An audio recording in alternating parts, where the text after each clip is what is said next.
Hello, everyone. Welcome to the first HPL seminar for this fall. My name is Sungwon Han, and I'll be moderating the HPL seminar this year. Since it has been a while, I would like to briefly give information regarding the seminar. Due to the current situation with COVID-19, the HPL seminar will be held online until further notice. As it was done previously, the presentation will last between 35 to 45 minutes, and then the question session will be followed afterward. After the presentation is done today, I'll quickly describe the process of the question and answer period.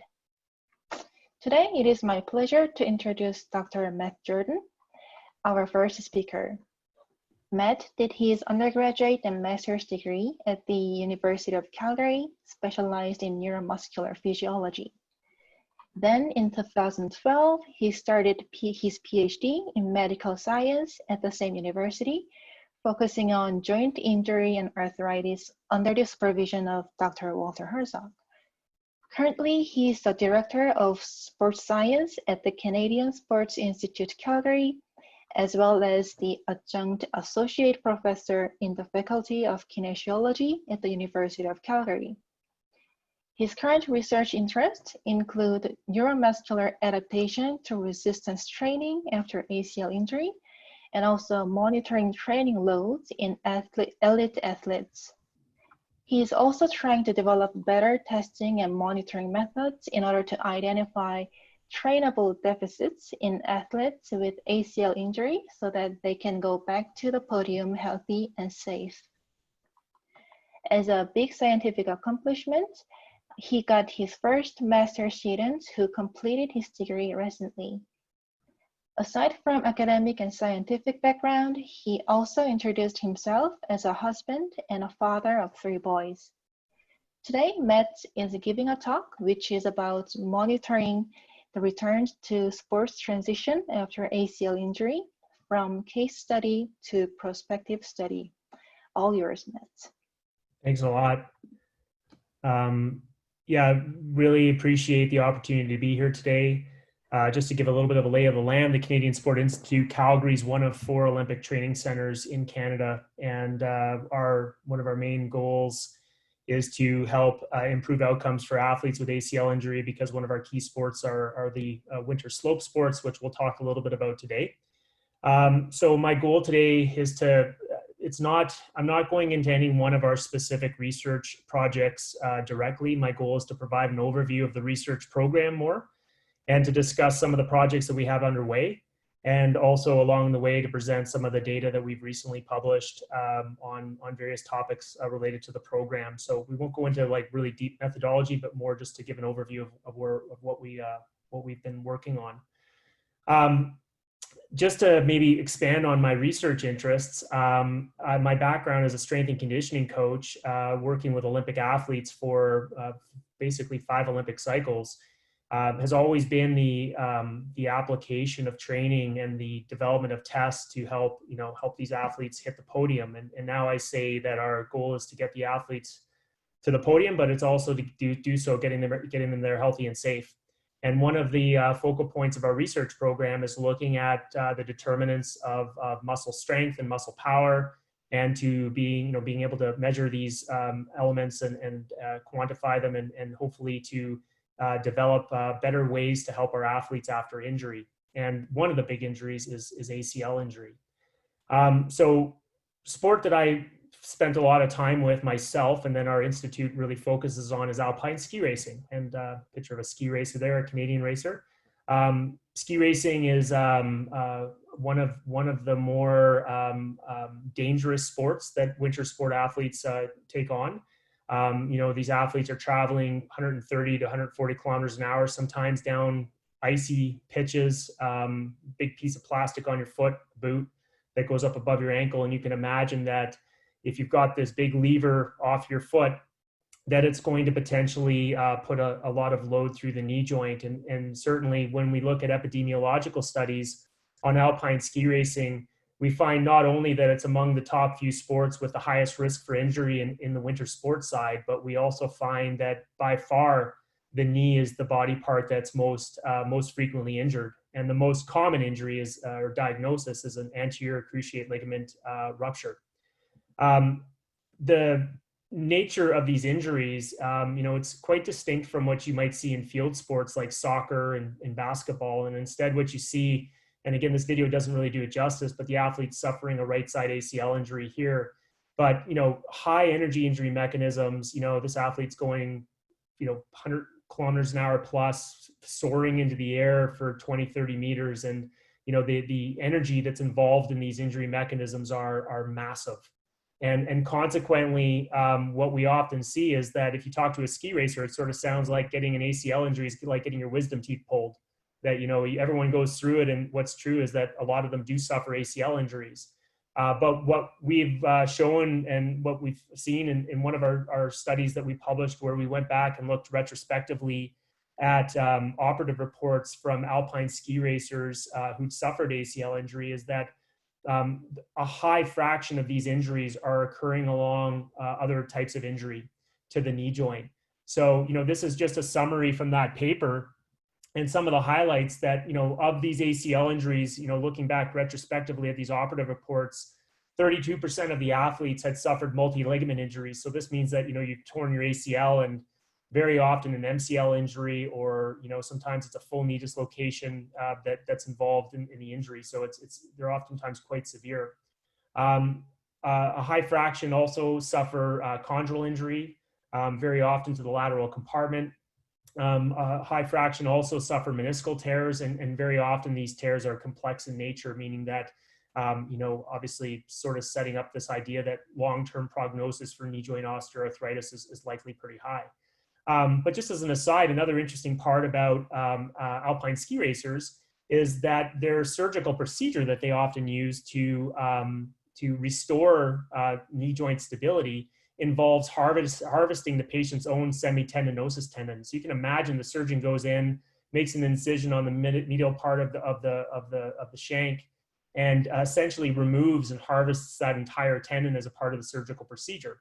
And so, as our first stopping point in terms of our research program, I wanted to briefly mention these myriad of factors that are influencing the capacity of an athlete to generate muscle force, and to provide our first stopping point for how an anterior cruciate ligament injury can potentially impact the function of the neuromuscular system and some of these basic muscle properties. And I'd like to highlight, first of all, in our research program, some of our work where we're looking at the impact of the reconstruction process itself on the muscle force length relationship and muscle mass and architecture. On this point, I'd just like to acknowledge Nate Morris, who was co-supervised by Walter and myself, who just got his first author publication. And what he did was looked at the effects of a semitendinosus autograft procedure, where this tendon is harvested to restore knee joint stability, and the effects on the torque joint angle relationship. And Nate also was looking at something called rate of force development that we'll talk about in a couple of slides. But very interestingly, what Nate did was he was using extended field of view ultrasound measurements to be able to look at the cross-sectional area of the hamstring muscle groups. And he was able to draw some correlations between the muscle structure itself and hamstring function. I don't want to go into it any more than this, because I believe Nate's coming up for one of our presenters on the Thursday seminars, and I know he's got great information to share. So maybe this is sort of like the prelude to his presentation, where he'll get into his methods and the data and what he found. Oh, but, sorry, Mark. Oh, I lost you. Do you have slides? Do you guys not see my slides? I don't see anything. Is that the same for everybody? Actually, no, I actually see the screen that you shared, Matt. Yeah, I'm able to see the screen. Can you see a black slide with pictures of muscles? No, that's Oh. I thought you have a slide, but I don't see it. I don't think anybody sees it. Weird. Am I wrong? No, for example, I see the slides. Now.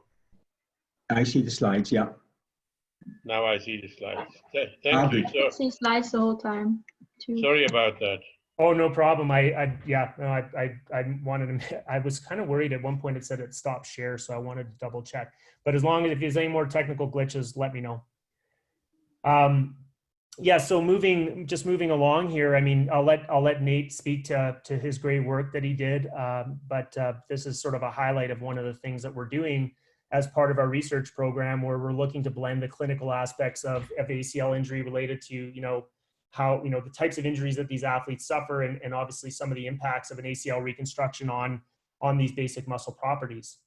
And just as a stopping point on that, one of the very interesting things about alpine skiers who suffer ACL injury is that not only are these injuries often quite severe, but at the time point, many of these athletes go on to have another surgery. So, they might, have a meniscal tear that needs to be repaired down the road. And one of the key things is that when we look at, so again, this is back to the study that I just showed at the start of this segment, but in our retrospective analysis, we were able to obtain future operative reports for skiers who had gone back for a subsequent surgery. So now they've gone in for a meniscal tear or something else.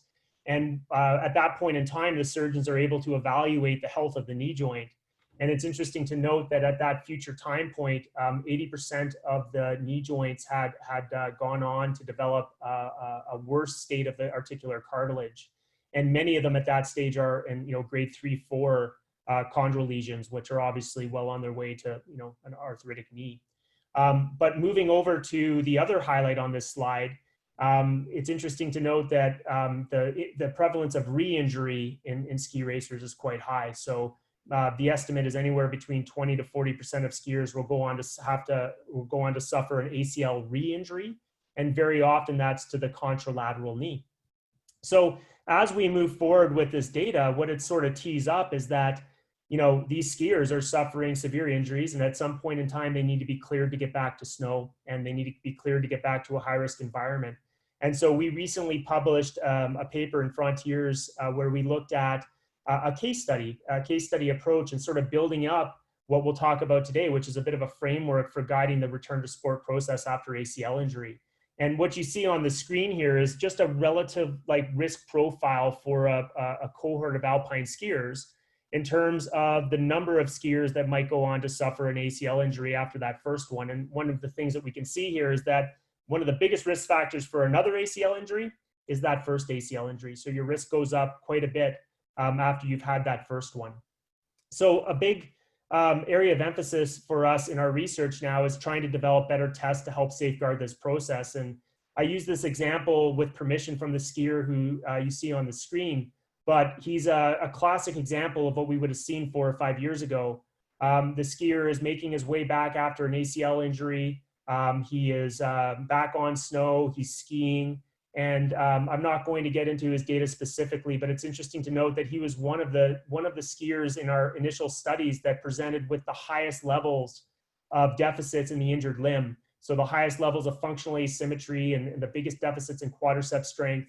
And it's interesting to note that, as this athlete comes down the hill and comes around that turn and sort of starts to suffer chatter on that left ski, you watch at the bottom of the pitch here, he's actually now holding the contralateral knee joint. So here we've captured on video the regrettable case, as the surgeons often say. This is an athlete now who's now suffered an injury to the other knee, and clearly we need to develop better processes to help mitigate this risk. What's really interesting to note about this is a prospective study that was done on 106 patients who'd received an ACL reconstruction, and they followed them over 2 years. And the standard of care for most of our return to sport testing batteries include lots of functional tests, like a single leg hop for distance or a triple hop for distance. These are performance-oriented tests that essentially are the tests that we will often use to sort of make a determination on whether or not somebody is ready to get back. And what's really interesting to note when you look at a lot of these functional tests, and here in this column where my cursor is, you've got the no re-injury group. And in the column over here, you have the group that actually goes on to suffer a re-injury. And it's really interesting to note that on many of these tests, the group that actually goes on to suffer the re-injury many times achieves better symmetry between sides in a lot of these functional testing. And it's only, in this case, in this prospective study, it was only the quadriceps strength limb symmetry index that actually was associated with a risk for re-injury. And many of these other factors, it would be counterintuitive to think this, but they actually, the better you do, it actually puts you into that group that's more likely to get hurt. So this kind of comes back to the need for better testing methodology, better frameworks, and it obviously spurs us along to develop, to develop the testing that we're doing. Again, just sort of looking at this risk profile, and as we sort of transition a little bit into some of the research program initiatives that we have today, I guess what it comes back to is that there are no certainties with this. If you've suffered an ACL injury, there's always a chance that you're going to pull the red chip, which means you hurt your knee again. But what we often see is that in our past as a sport, and when we look at our historical data, including the paper that we published looking at that retrospective analysis of ACL injuries, what we found is that very often athletes were pulling from the buckets on the left and in the middle, where there was a, let's just call it a relatively not ideal risk profile due to the fact that many of our athletes were getting back on snow with significant deficits. And really what we're talking about here is being able to shift a risk profile to something that we see on the right, where we address things like deficits in limb strength and deficits in limb power and deficits in muscle hypertrophy that might have occurred consequent to the injury itself, so that we can make a more favorable scenario for that athlete coming back to their high risk environment. So it kind of leads to the question, what do people use? And really, it's interesting to note that some of the research on this suggests that most practitioners simply rely on time. So essentially, a time-based approach means that you have an ACL reconstruction, and their recommendation is you wait 9 months. And whether or not at 9 months, whether or not you're functionally ready or you've restored these deficits is sort of not really attended to. And instead, what is often done is a time criteria, and that's oftentimes been dictated by either the surgeon or maybe the physician that's involved of the patient's care. Also, when we look at the literature, it has been recommended that 2-year window is really a high-risk window for athletes coming back after ACL reconstruction. And so there's been a call in the scientific literature to suggest that we're trying to manage not only the functional status of the athlete, but also the biological healing process, which is also a critical piece to consider. And so our research program, as it's been developing here, has tried to blend these two realities, that in terms of optimizing care, that we need to attend to both the time from an injury. So basically, this is attending to things like the biological healing, and some types of knee injuries require more time than others for the tissue to restore and to be have enough tolerance against load to be able to handle the environments that skiers are in. But we also need to attend to the functional capacities of the athlete. And importantly, what you'll notice here as we start to look at managing the complexity of these injuries, and this sort of becomes a corner point of our research, is that it's not any one thing in particular that needs to be attended to. In fact, what you need is this idea of an interdisciplinary team or a multidisciplinary team that has representation from psychologists to nutritionists to strength and conditioning coaches and physicians and orthopedic surgeons to work collaboratively to be able to help optimize these transition points as athletes are coming back. I always say that a lot of instances, athletes are sort of, it's like passing a final exam. You train and you do your rehabilitation, and at 9 months you passed your tests and you're cleared, quote unquote, to go back. But what we've been trying to promote through our research is that these transition points are very important to monitor. And that becomes kind of a key focus of our research program, as you'll see, is that we're really using a serial approach where we're collecting multiple measurements on athletes over time to be able to build a better sense of what recovery looks like and how these different variables relate to each other in terms of optimizing an athlete's return from injury. So moving on to our third stopping point is a bit more about our research program. And I like to say that our research program is focused on 3 things. Number 1 is developing better tests. And I think that the data I showed earlier in the presentation here today about the standard of care where we use functional hop tests, the data would suggest that maybe that is not in itself sufficient to be able to identify deficits with athletes who are coming back from ACL injury, to identify deficits that might put them at risk for a future injury. So we need better tests, and we need better methods to be able to pinpoint deficits that we can address through physical training. We're also looking at developing better forecasting. And really what this is about is that at any given point in time as an athlete is coming back from injury, what we really want to know is, are they tracking ahead of schedule, on schedule, or behind schedule according to the types of injuries that they've suffered, so that we can have better conversations with our team about when this person might be ready to get back. And that becomes an important part of the idea of longitudinal data and building up these prospective study designs so that we can inform our decision-making process more effectively. And the final piece obviously would be to develop and improve our techniques for retraining and rehabilitating athletes who've suffered ACL injury. As a strength and conditioning coach, and obviously as somebody who's very much interested in the biomechanics of muscle force and power and the physiology of muscle force and power, muscles are key. And so when we look at the anterior cruciate ligament, which is shown right here, I'm just hovering my cursor over it, and we see all the structures that are inside the knee joint. So these are the menisci and the collateral ligaments and, you know, the patellar tendon. What we see is that really our muscles are pretty key for dissipating external energy in the event of that load that potentially could cause an ACL rupture. You know, looking back at cadaver studies where they've investigated this, an ACL can handle a couple thousand newtons of force before it ruptures. And the reality is that even in some, you know, simple movements like a knee extension, many high-level athletes can actually probably generate enough shear force through the knee joint that technically they probably could exert enough load to rupture an ACL. And this sort of points to the idea that if we're going to really ensure that athletes are physically prepared for a return to sport after an ACL reconstruction, the muscles, particularly the hamstrings, have to be you know, assessed and trained and strengthened, you know, in order to provide structural integrity to the knee joint. A big piece of this that's come out in the literature recently, and it's an area of focus for us up in our lab, is this idea of rate of force development. And rate of force development, simply put, is the ability to make force fast. And it's different from maximum muscle strength, primarily based on the time course of development. So we see that for, you know, let's say a maximal voluntary contraction of isometric knee flexion or extension, the time to reach maximum torque might be 300 to 400 milliseconds. But when we look at the injury event itself, these injuries are often happening in much shorter time frames.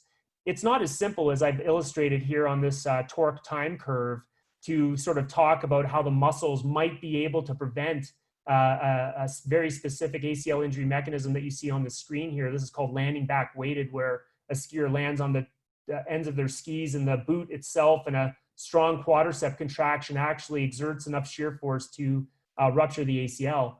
It's not as simple enough to say that this is how the muscles would be behaving in an injury event. But the idea here is that there's different physiological determinants of rate of force development compared to maximum strength ability. And so the suggestion has been made in the literature that this is an important, important variable to look at. Indeed, in our research, we've shown that, and this is skiers now who are many, you know, up to, in this case, I think going back to our published data, the skiers here were on average over 2 years after their ACL reconstruction. And we found that in Canadian alpine skiers who have come back from ACL injury, that despite getting back to sport and getting back to snow and racing competitively, that many of them still present with interlimb deficits in hamstring and quadriceps strength. So here what we see on the graph is knee extensor torque on the vertical and knee flexor torque on the vertical. In this case, it's the maximum voluntary contraction strength. And in red, the ACL reconstructed limb, in blue, the contralateral limb. And these gray bars are the limb averages of controls. And this was data that, you know, it's not unique to our study. In fact, many studies suggest that even though skiers or athletes get back to sport, very often, as shown in red here, that injured limb, the reconstructed limb, displays these persistent deficits. But as we've been looking at sort of pinpointing better training methodologies for the athletes and understanding that these injury events are happening you know, oftentimes in 50 or 60 milliseconds, we've understood the need to be able to try to include not only the determinants of maximal muscle strength, but to get it a way to be able to determine that neural drive that is also contributing to torque at the knee joint that might be protective against a high energy event that's occurring in a very short time course. And to this extent, despite the fact that there are definitely limitations with how we quantify what's called contractile rate of force development, which is determined from an isometric muscle action, what seems to be the case is that rate of force development is an important metric as it pertains to identifying differences in athletes who've suffered ACL reconstruction and sustained an ACL reconstruction, and in terms of identifying these deficits that we might be able to address through training in order to restore knee joint function. And I think that's the critical piece here, is that if we found an athlete who had a deficit in rate of force development, we could actually prescribe slightly different training methodologies to be able to restore this than we would for developing maximal muscle strength, which is the traditional metric that is often used for evaluating athletes at that return to sport juncture. I was very lucky to have been a part of a meta-analysis that we just recently got published in the Scandinavian Journal of Medicine, Science, and Sport, where I supported the first author, Juha, and going back and looking at across the studies that we could find where rate of force development had been evaluated in athletes with or patients with ACL reconstruction.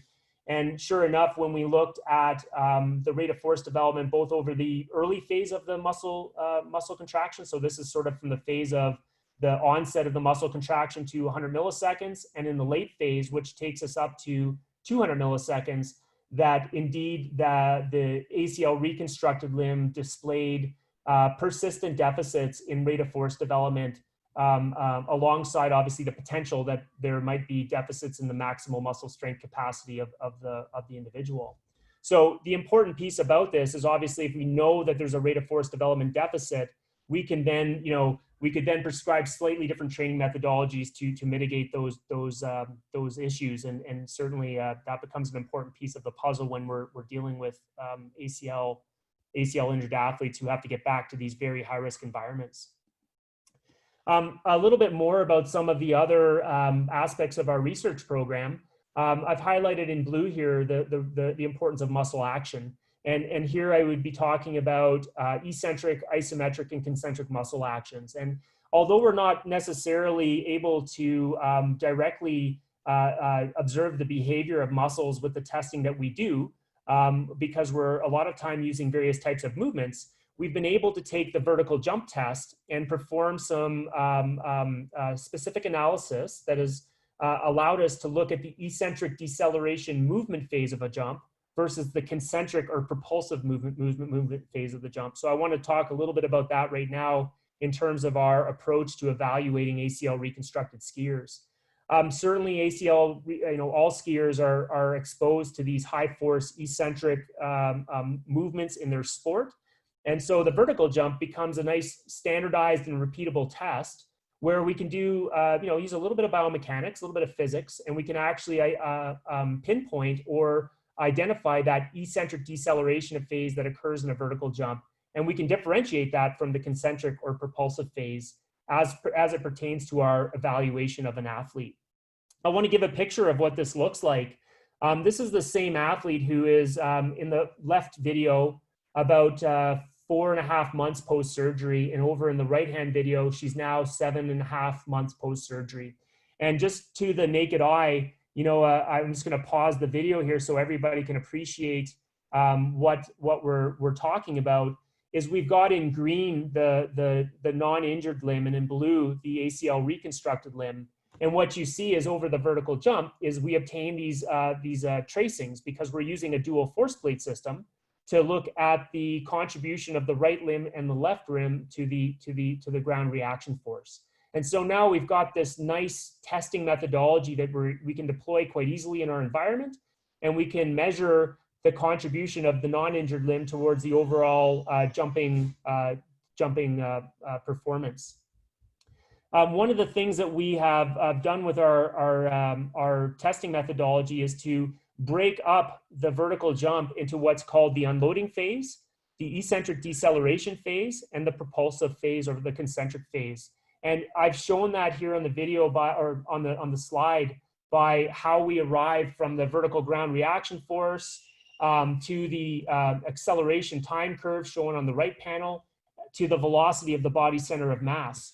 And we can use this velocity of the body center of mass to highlight on the ground reaction force curve. We can highlight in light blue the unloading phase, in the medium blue the deceleration phase of the jump, and then the propulsive phase in slightly darker blue, showing where my cursor is. And so this has been our approach to evaluating our athletes as they recover, and importantly, allowing us to compare and evaluate and measure specifically the eccentric movement abilities versus the concentric propulsive movement abilities in terms of the vertical jump. Just to give you a sense of how we've calculated this, because some of our slides moving forward will show the asymmetry index. We always represent the asymmetry index as the contralateral limb minus the ACL reconstructed limb. So a positive number would indicate that the non-injured limb is dominant, dividing it by the max of left and right. And then for our non-injured skiers, we always represent this as the right limb minus the left limb. So what we've done with our limb symmetry index is we've maintained the directionality of the asymmetry. So you know, based on whether it's a positive or negative value, which limb might be more dominant in the jumping movement. One of the key things that we found, and we published this in 2015, it was one of the first papers to come out of my PhD, was that, again, similar story as to the data that I showed on quadricep and hamstring strength. It's that despite getting back to sport, so again, in this study, skiers were on average 2 years post-surgery. Instead of getting back to sport and getting back to competition, what we found is that our ACL reconstructed group, which is showing in red here, displayed persistent and elevated asymmetries compared to a group of non-injured skiers shown in blue. And that is broken down according to the movement phases that I described on the previous slide. So we've got the counter movement jump eccentric deceleration phase. So I always say it's the phase where you're putting on the brakes. You can look at the stick figures over here to kind of orient yourself to what that means. And then we've got the concentric or propulsive phase. The one jump type I didn't mention on the previous slides is a squat jump.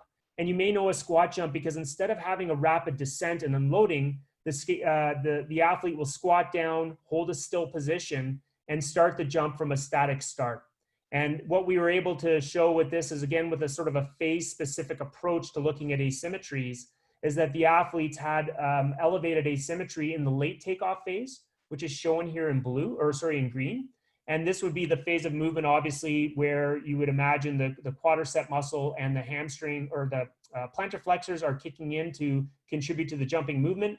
And indeed, some of the research that's come out from other groups using this approach has found that there's actually quite a high correlation between this late phase asymmetry in the squat jump and quadricep strength and quadricep power deficits measured using a dynamometry. So our database grows, and again, we're using this prospective study design. At the time that we published this paper here, where you're looking at the box plots, I'm not going to focus too much on the data, but more to let you know that at the current time in our alpine athletes alone, we've got almost 100 athletes in the database. This data here is representative of over 1,000 jump tests, and that's just one sport. So our database continues to grow over time. And we're continuing to amass this data on athletes who are coming back after ACL injury, which is allowing us to do something really important. And one of these things is to be able to forecast recovery. I can tell you that, having been on the other side of meetings with athletes and coaches and staff as an athlete's coming back from ACL injury, one of the most challenging things that we have to do in order to sort of manage expectations is to make some sort of estimate about when this athlete might be ready to get back on snow. And, it's a very challenging thing because expectations can easily become very high. And so with this data, what you're seeing here is representative of a group of ACL reconstructed alpine ski racers where we have serial measurements on them over time. And what we've ran here is a general additive model, which is like a non-linear model which accounts for the correlation in the data. And essentially what we're able to do, showing here on the left panel, this is the asymmetry in the concentric phase of the counter movement jump. And on the right panel, it's the late takeoff phase asymmetry in the squat jump. And here we have on the horizontal axis, the days from surgery, is we're able to paint these recovery curves. And you can imagine that these curves are now becoming part of our everyday conversations to identify athletes who might be tracking ahead of schedule or athletes who might be tracking behind schedule. And this is an emerging, emerging project for us. So I'm obviously sort of sharing a high level view of the data, but it gives you a sense of where we're heading and some of the ways that we actually apply this information on a day-to-day basis in our environment.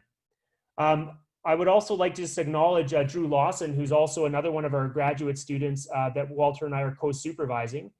Drew's doing some excellent work by adding to our movement, our different tests that we're using to tease out the overall influence of, I'm going to say, just muscle action on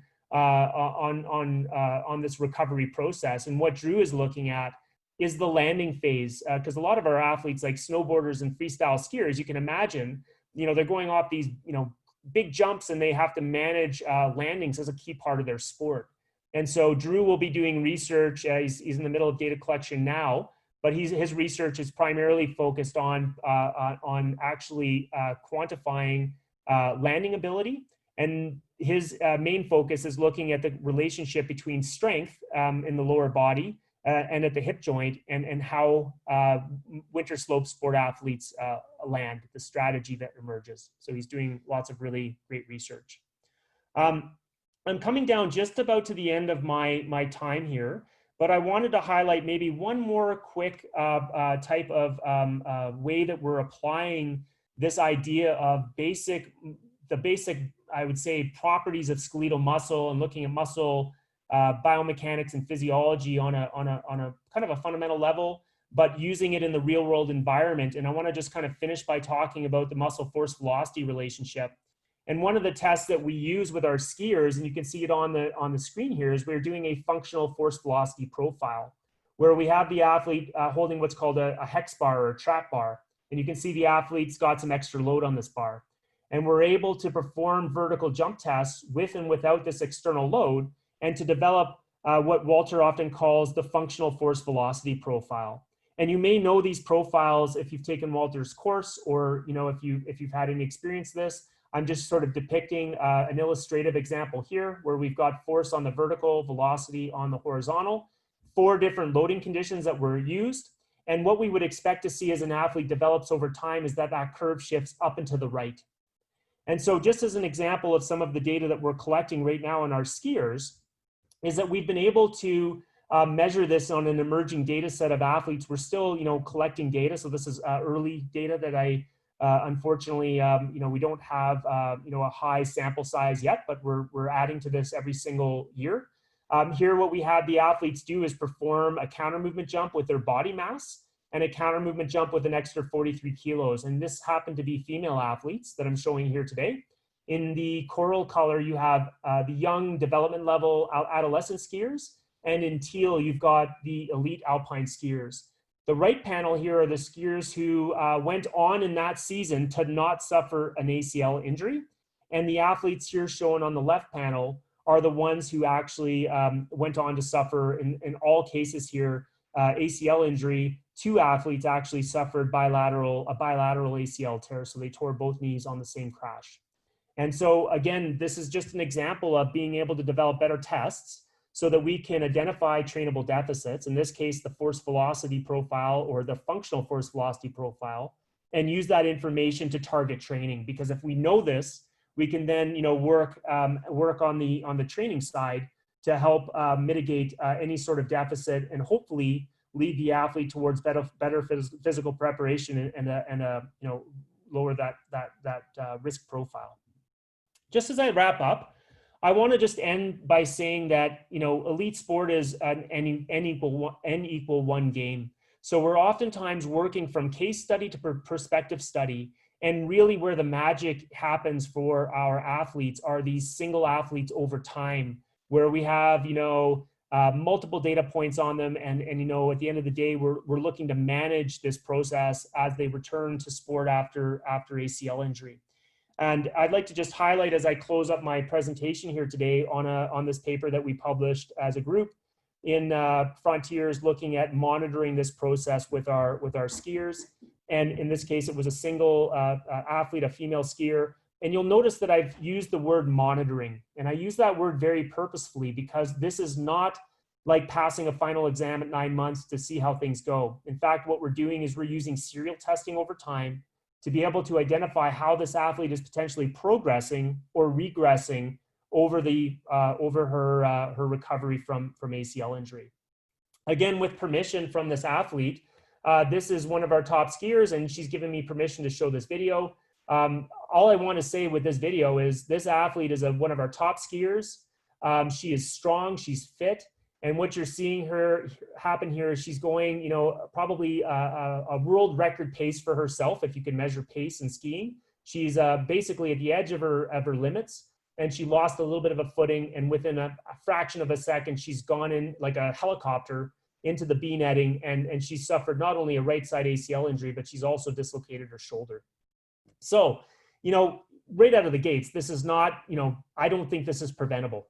I think that there are some injuries that these are just, you just are in a very high risk environment, but we have to make sure this athlete's physically prepared to get back to sport. So what did we do with this athlete? Well, we used all sorts of data points.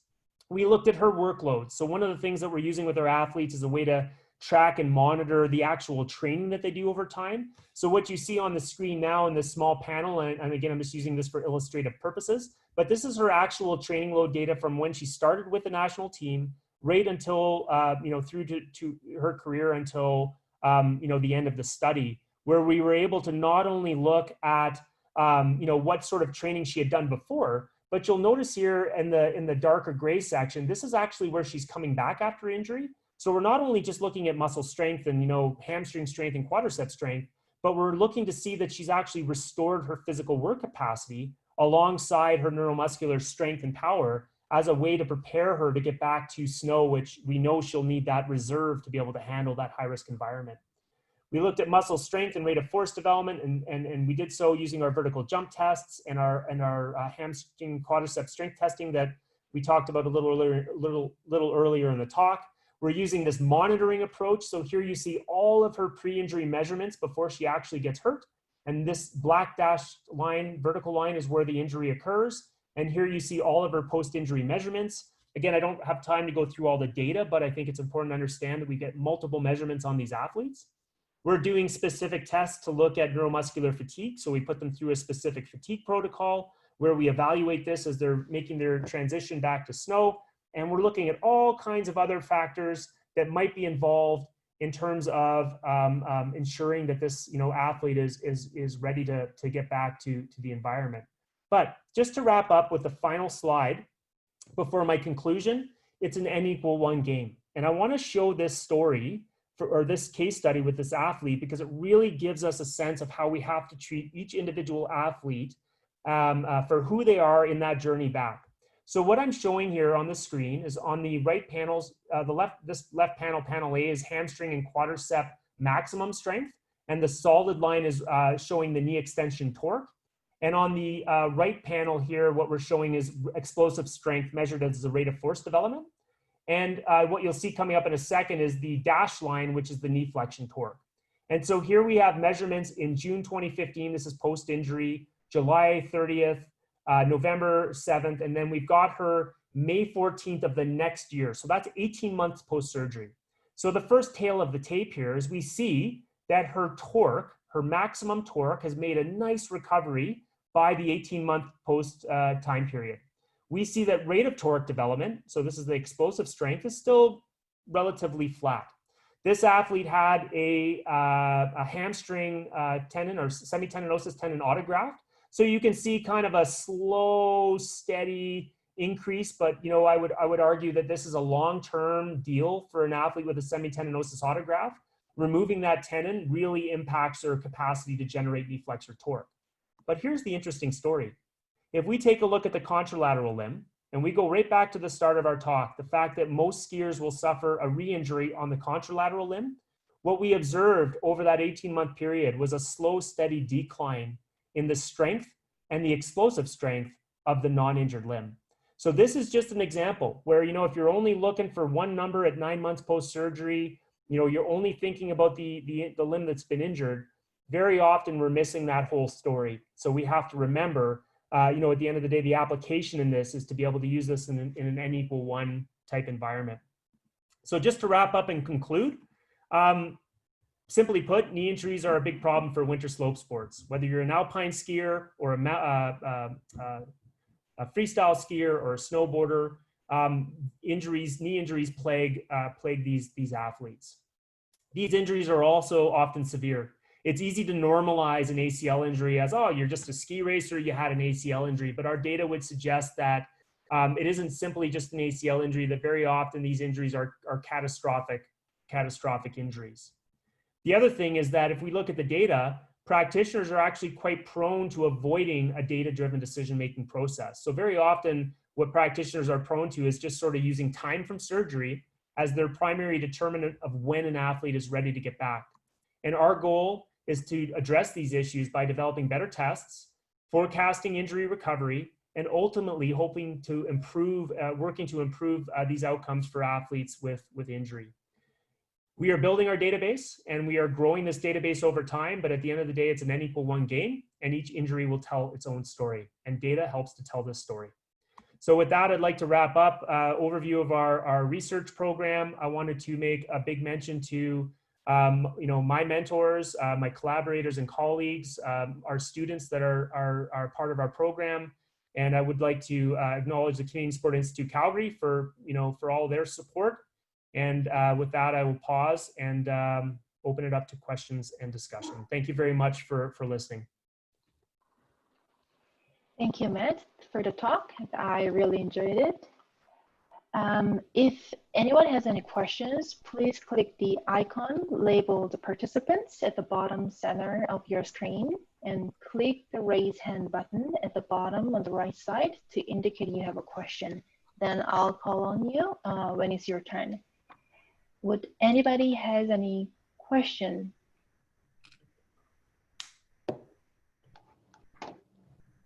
Actually, I have a question. So when you show the risk of the re-injury after the first ACL injury, and it seems that you said that the quadriceps strength was somehow related to the re-injury. But I guess I might have missed, but would there be any underlying mechanisms linking the two? Yeah, I mean, I think that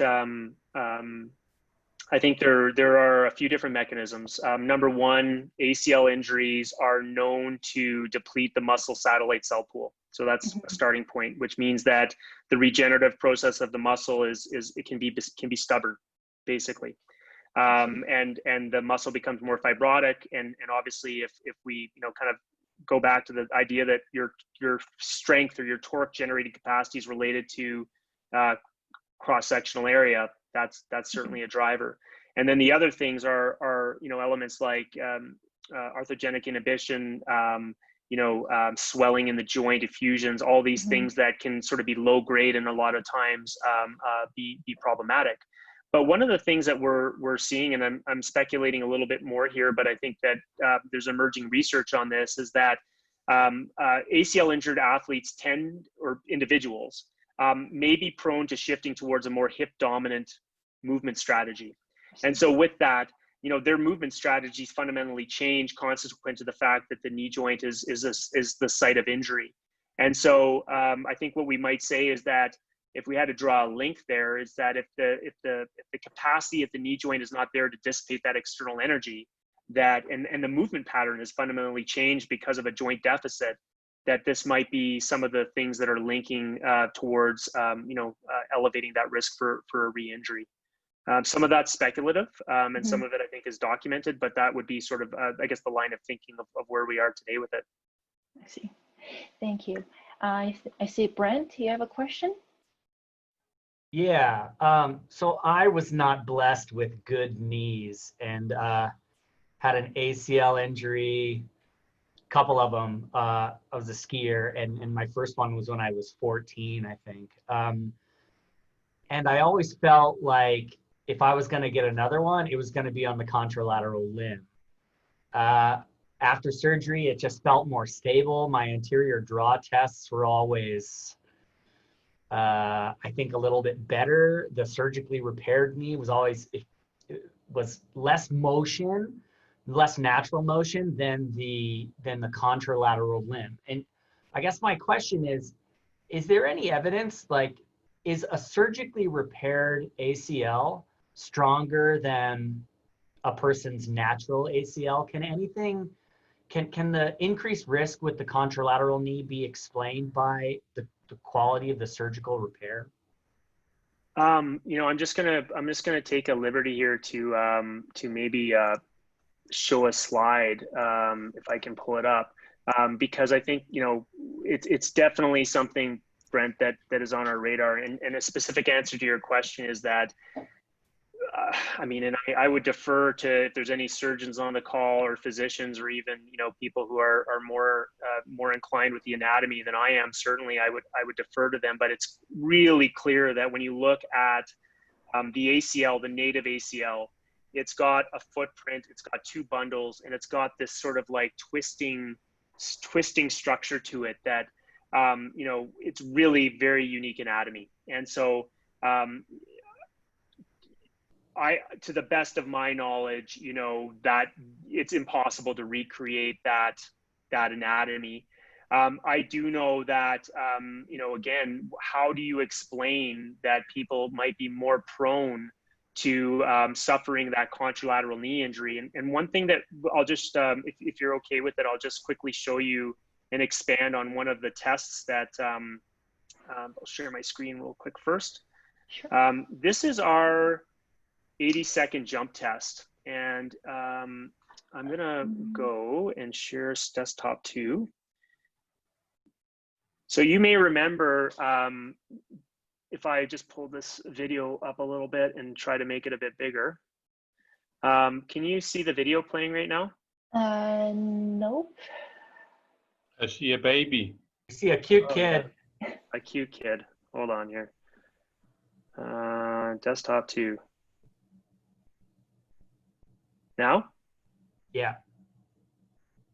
So this video, Brent, is of our 80-second jump test. And so you see this athlete here in the final couple of jumps of her 80-second jump test. I don't know if you can see the grimace on her face. She's kind of gassed. She's just wrapping up. So we do this test with all of our athletes. And one thing that's kind of interesting to note in our ACL reconstructed athletes is that when we look at these interlimb asymmetries, the way I've broken this down, so that the athlete does a total of 20 jumps over 80 seconds. And what we break this down to is into groups of 5, which we've called sets. So we've got the first set of 5 jumps, the second set of 5, the third set of 5, and the fourth set of 5. And I don't know if you see here, the top panel is all of the pre-injury measurements. And again, remember, we always use this phase-specific approach to looking at asymmetry. So we've got that early phase and the late phase. We've got her post-injury measurements in the middle, and then we've got the 18-month post-surgery picture down here at the bottom. But what's really interesting to note when we look at the effects of fatigue, what we find here is this value here is suggesting that her non-injured limb is contributing more to the vertical jump. So it's got, it's a higher fraction of the ground reaction force compared to the ACL reconstructed limb. But I don't know if you can see this over time, that the asymmetries are actually decreasing. And all I can say is that when we look at this, she is becoming more symmetrical with fatigue. And that is not because her injured limb is miraculously contributing more impulse. What's happening is her non-injured limb is becoming fatigued. So the impulse is going down. And so her jump performance goes down, her non-injured limb starts generating less impulse as the test goes on. And this is one of the things that we're looking at right now, is that if the athlete is, if you've had an ACL injury and you're now moving asymmetrically, is there a possibility that the non-injured limb becomes more susceptible to an injury because of some sort of acute neuromuscular fatigue process that might be, you know, predisposing that limb to an injury? So I know that doesn't directly answer the question about the material properties of the graft, but I think that is one of the thoughts on the functional side that we've been looking at recently in regard to that prevalence of the prevalence of contralateral limb injury after that first ACL injury. Great, thanks. Okay, I see Eric as well. We have a question. Hi, thank you for the talk today. So you listed kind of a lot of different surgical interventions, with the majority of people having this semitendinosus surgical intervention. Has there been a lot of innovation with surgical interventions, or is there one that you'd maybe prefer to see in some of these athletes over another? I don't think we have the answer to the question today regarding the slope sport athletes. What I can tell you is that, you know, today you kind of have 4 options. You have a quad tendon, which is kind of a newer procedure that is actually becoming more common. And I would just say that based on the literature that I've seen recently, seems to have quite a bit of promise. You've got the bone patellar tendon bone procedure, where they literally cut out the middle third of the patella and harvest a chunk of your kneecap, and they you know, kind of fix up the patellar tendon after they've harvested that middle third. You've got the semitendinosus autograft, and then you have an allograft where you're using a cadaver as your donor. The problem with allograft is that it's got a higher failure rate than the other 3. The issue that we have with bone patellar tendon bone is bone patellar tendon bone there's a statistical difference between that and the hamstring tendon in terms of failure, and it favors the bone patellar tendon bone. But the problem we have with our skiers is because they are in this aggressive sport with a lot of knee extensor loading, is that using that graft procedure, skiers would develop patellofemoral pain, patellar tendinopathies, and you'd end up with this worst case scenario where, you know, again, you might have a statistical favoring in terms of the risk for a re-rupture, but their extensor mechanism and their extensor anatomy would be so hampered by the procedure itself that was almost worse of a problem. And so they've essentially gone towards a hamstring tendon for most skiers. Like we have very, very few skiers who received the bone patellar tendon bone graft. And I mean, I cannot remember the last time I've had a skier with something other than a hamstring tendon. So that's kind of today's landscape. But quad tendon is quite promising. We've had 1 skier with quad tendon, and you know, by all, you know, accounts, it's an anecdote, but it certainly was a smooth recovery.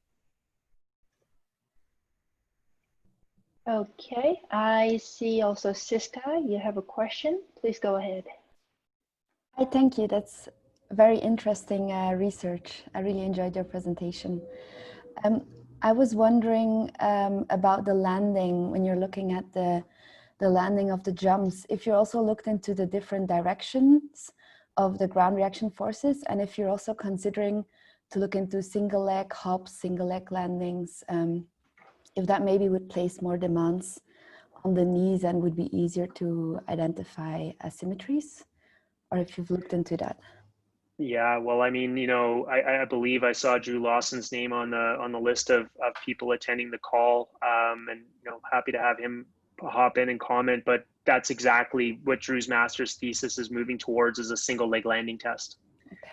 And it's exactly this, right? We're trying to tease out, one of the big things with landing is that, and again, this is a generalization, but, you know, I would say not all snowboarders love the weight room, and, you know, they don't necessarily want to snowboard and be outside. And so what we're trying to look at is the influence of strength on how people land. And I think what the future test looks like is a single leg test to be able to increase the demands of the knee joint. And we also use a single leg squat jump test as part of our test battery now as well. So you know, hands on hips, a rope that sort of shows a 90 degrees of knee flexion, and then the athlete descends down, holds a static position, and then does the squat jump on the right foot 3 times and then on the left foot 3 times. And that's another single leg test. The last thing I would say is we've got an isometric leg press, and we're able to look at isometric leg press strength as well, unilaterally, as our kind of 3 single leg tests. Okay, thank you. That's really, really exciting. Looking forward to see what comes out. Oh, thank you very much. Okay, I also see Walter have a question. Yeah, thanks a lot, Matt, for volunteering, being the first one to give the seminar. It's always tough to get people for that, so thank you for that. Just a comment maybe first, and I think the one thing that you had on the last couple of slides there about, you know, looking at the skiers prospectively, I just wanted to make a comment that I think that's a really, really strong approach that you have there at the Calgary Sport Institute, where you have these people that you get before they have ACL injuries, and then half of them become injured with an ACL injury during their career as elite racers, and then you can follow them. And I think that's just a gold mine, and I would encourage you to continue doing that. I think that's going to be a strong approach. But a couple of questions that I had. The first one is, I assume that the semitendinosus reconstructions are always taking the semitendinosus from the same leg where the injury is. Is that correct? The majority of the time, Walter, I think we might have a couple of case examples where the contralateral semitendinosus was used. And very often, and I wish Mark Hurd was on the phone here or on the call, because he'd be able to sort of walk through his determination. But when he sees an athlete who might have medial knee laxity, occasionally he'll make the determination not to remove the semitendinosus on the affected limb. He'll actually take it from the other limb. And in a couple of cases, we've had that. I'm thinking about an example. I mean, I'm going back on memory, but sometimes when the athletes have suffered really horrendous knee injuries, like let's say they've had a full knee dislocation, you might find that they've opted to take the graft from the opposite side. I mean, I can see that surgically that's more convenient because you're on that one joint, you have it all, you know, sterilized and everything. But I wonder if actually regularly taking the opposite semitendinosus would be better, because here you have the injured joint and now you injure it even more and you make it even weaker. And one of the arguments was that, you know, you're concerned about a rate of force development in the hamstrings and that ratio of quadriceps to hamstrings. And I wonder if that would be better trainable if you took the semitendinosus from the opposite leg, from the healthy leg. But that's just wondered if somebody had done that systematically and maybe looked at that. The other question that I had was, have you tried to look at all at how much of the strength deficit is due to, you know, muscle atrophy and loss of muscle mass, and how much might be due to inhibition, due to pain, due to swelling, due to other factors? You know, Walter, I think that, you know, and I think that's been something that I know in our conversations, it's always been on the list to do very more meticulously than we have. Today, we are able to use, you know, we've got surface EMG as our and we've done some as you know, some work there. But primarily what we've done today is to look at the association between muscle mass deficits that we either measured through DEXA scanning, which is, you know, a kind of a global measure of muscle mass in the injured limb, which is, you know, one angle we've taken. And I think Nate has really done the best work there by using the ultrasound to look at the muscle cross-sectional area. So we haven't done anything to answer the question specifically. That's something on the list we need to do. And I would, yeah, I think it's an important next step. And I'll just say that the reason that it's an important next step is that our goal here is to tailor the rehabilitation and the retraining approach. And so if we can, if we can understand what is the limitation, we can design resistance training to address the gap. And certainly if we look at the options available to us, whether it's a muscle hypertrophy gap or a neural gap or a combination of both, we could use different strategies potentially to address that. So it needs to get done. I think it's an important question. And just for my own curiosity, I really like the functional force velocity test there that you do with the additional weight. And I was actually curious because when you have no weight, you still have body weight. And I was wondering where you are on the maximal power output of people. Are you with the body weight already on the one side and you always stay on the one side? Or when you do that test, do you actually get a bigger and bigger power output and then it goes down again? Have you ever tried to do that? Have you ever evaluated that? Yeah, and most of the experimental research that has looked at the power curves that are obtained from jumping, and using that loaded protocol that you saw in the video. Just to mention that most protocols, people will put the bar on their shoulders, but we found that sometimes athletes are uncomfortable having a bar on their shoulders and trying to do a really hard jump. But most of the literature that is out there, interestingly, shows that maximal mechanical power is achieved with the body, the no external load condition. So you're jumping with just hands on hips. Yeah. So when you load higher, your power goes down.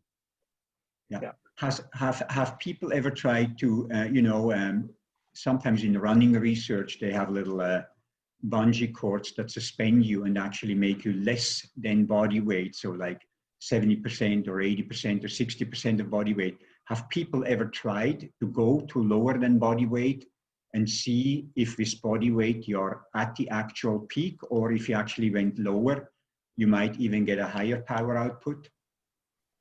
Yeah, no, there sometimes it's called assisted jumping is what they'll use in the training literature, but absolutely has been looked at, and we've been toying around with that as well, because you'll probably remember back to the video, but we've got a cage that's around the athlete, so we could actually have a harness that would allow us to do that sort of a measurement, and it has been done, and I think it would be interesting, because that's kind of part of the question, is that what is the impact of an ACL injury on that basic muscle property? And obviously we're looking at the whole, the lower body, but it's I think it would be an interesting question for sure.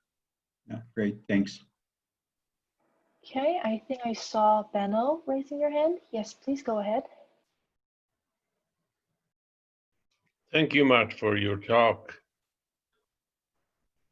At the beginning, you talked about the symmetry, and you showed that those people that were injured had better symmetry than those people that were not injured. And then you said something like that they were at higher risk because they had better symmetry. Now, I don't think that you can say that. Could you make a comment about the statistical compared to the functional relevance of these data? Yeah, absolutely. I just pulled the slide back up so that I could show you. Hopefully, guys, you can see it. Sorry, I it's a little easier to see tables like this on your computer screen than in a lecture hall. So I took the liberty of just putting the table in there. Yeah, so I mean, basically what I think from a functional standpoint, again, I'll come back to the adaptive process that we know occurs. It's been shown by others in looking at athletes with ACL injury, but the tendency is for athletes with ACL injury to move towards more of a hip dominant strategy. So the hip and ankle do more work in jumping in the injured side. And so again, from an explanation standpoint, it's really showing that when you have, like, there's one of two possibilities. Either the athlete was detrained on both sides, And so essentially, it's not that they're more symmetrical. It's it's not that they were, that their injured limb was necessarily jumping a further distance. It might be the fact that their non-injured limb actually is jumping less. So you're more symmetrical, but you're weak on both sides. And then the second explanation is possibly that there's a new strategy where you're employing the hip and the ankle to achieve the jump distance rather than a more shared load between the hip, knee, and ankle, which you would see in a non-injured limb. And so I think those are the two probably most plausible explanations. I always wonder too if this was actually done, I believe in active patients, and sometimes we'll see this too, Benno, where if somebody knows that they need to get 90% to achieve a test and to pass the test, quote unquote, to get back to sport. Sometimes they jump to meet that expectation of a symmetrical score rather than really doing the best they can on both sides. So I think those might be three explanations for the idea that this group here who goes on to suffer re-injury, a lot of their limb symmetry indexes on these more traditional tests, single leg hop for distance, triple crossover hop, the triple hop, the 6 meter timed hop. What we're seeing is that their limb symmetries are acceptable from what most people would use as a cutoff as achieving a limb symmetry index higher than 90%. But it's interesting that didn't really distinguish them from that group who has no re-injury. So, but it may also be that this is not a reason. It's just by accident. Yeah, potentially. Another question. Agreed. Yeah. Another question. You quantified some data from the takeoff phase, and then you quantified some data from the landing phase, correct? Yeah, I showed. So that's not the question. The question is where the ones from the landing phase being better predictors than the ones from the takeoff phase, or the opposite? I don't have a specific answer based on data today. We're growing that side of our database to be able to begin to sort of have more occurrences of re-injuries, so we could answer that specifically. What I can tell you based on descriptive data is that generally speaking, the propulsive phase, the takeoff phase, is where the deficits are more pronounced, purely based on comparing an ACL injured group to a non-injured group. But that doesn't say anything about risk for re-injury or an association with re-injury. It's just descriptively. It seems to me that the landing phase is more related to the actual injury situation. Yeah. And a last comment I have, when the comment was made, which knee is stronger, the repaired one or the not injured one? I always think that the ACL has nothing to do with the strength of a knee. The function of the ACL is more neurophysiological. And I think the strength that it can contribute to the whole strength equation of the knee is very minimal.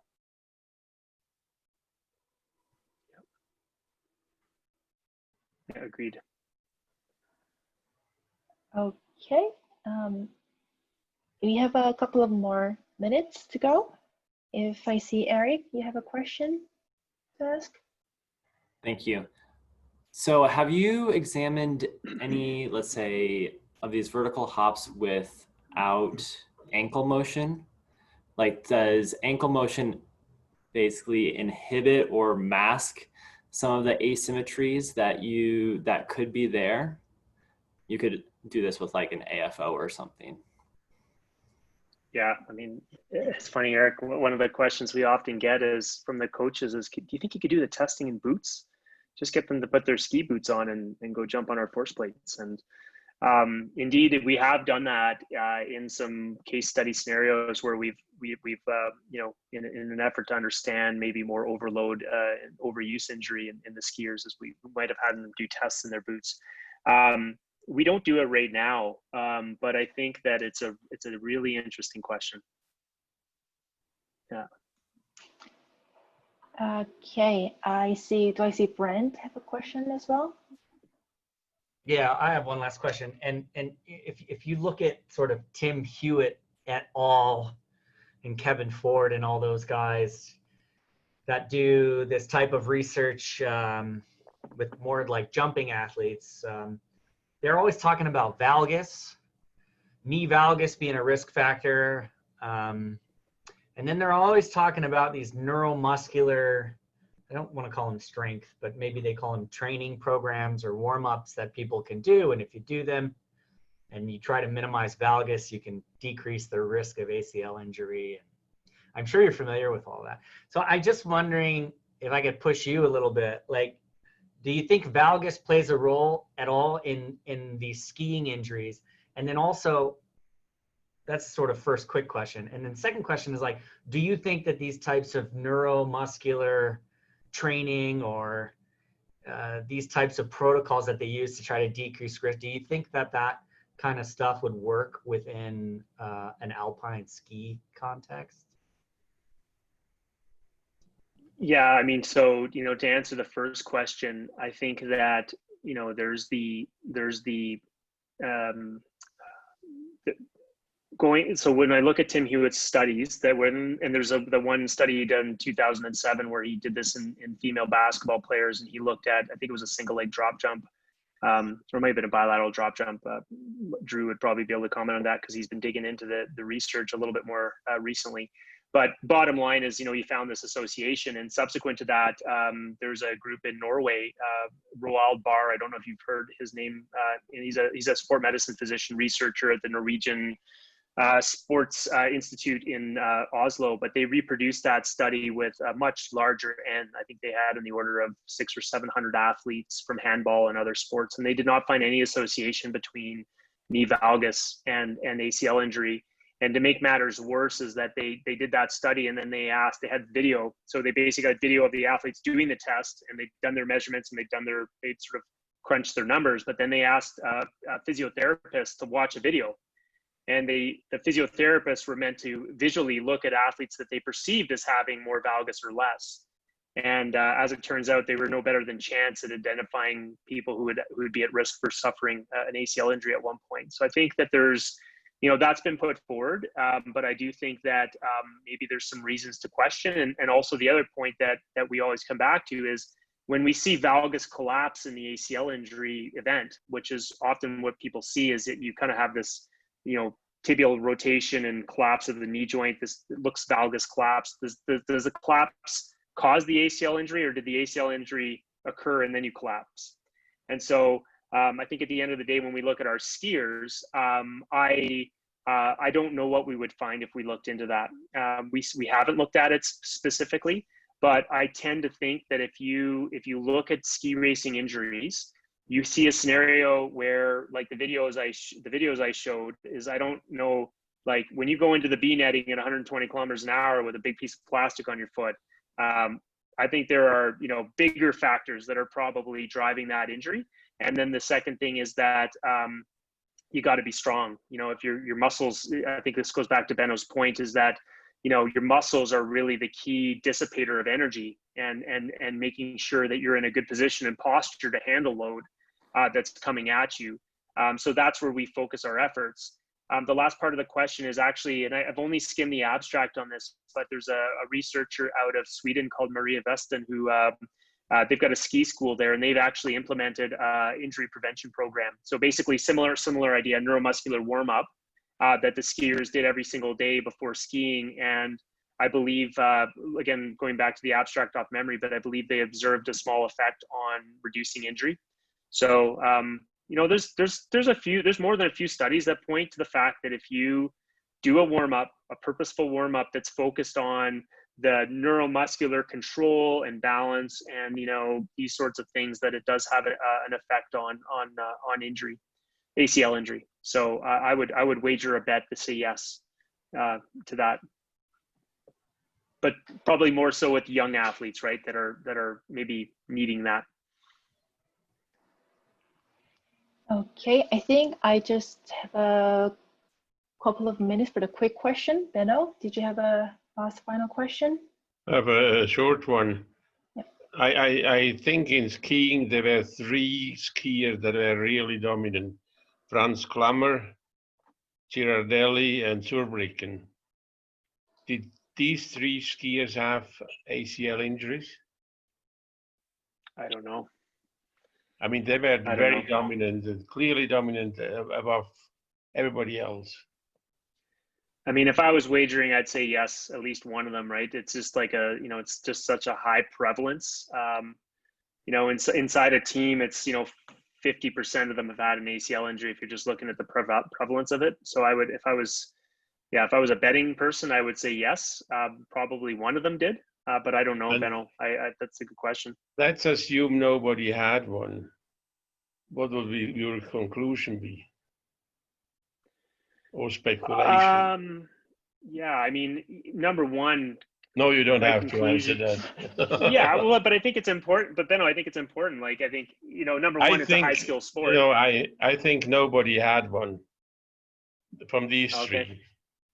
Yeah. Firmin Zurbriggen had a knee injury about 3 weeks before the World Championships, and people said Segeser did surgery, and he cut a little bit of the meniscus off. Okay, because it was said that he had the ACL injury, but nobody knew. But then he won the World Championships 3 weeks later. Yeah. And of course, the best skier with the most wins was, of course, Ingemar Stenmark. He has the most world too, yeah. Right.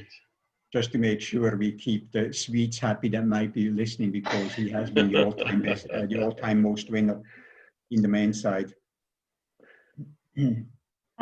Okay, I think it is time for us to slowly wrapping up. I would like to thank Matt once more for the interesting talk.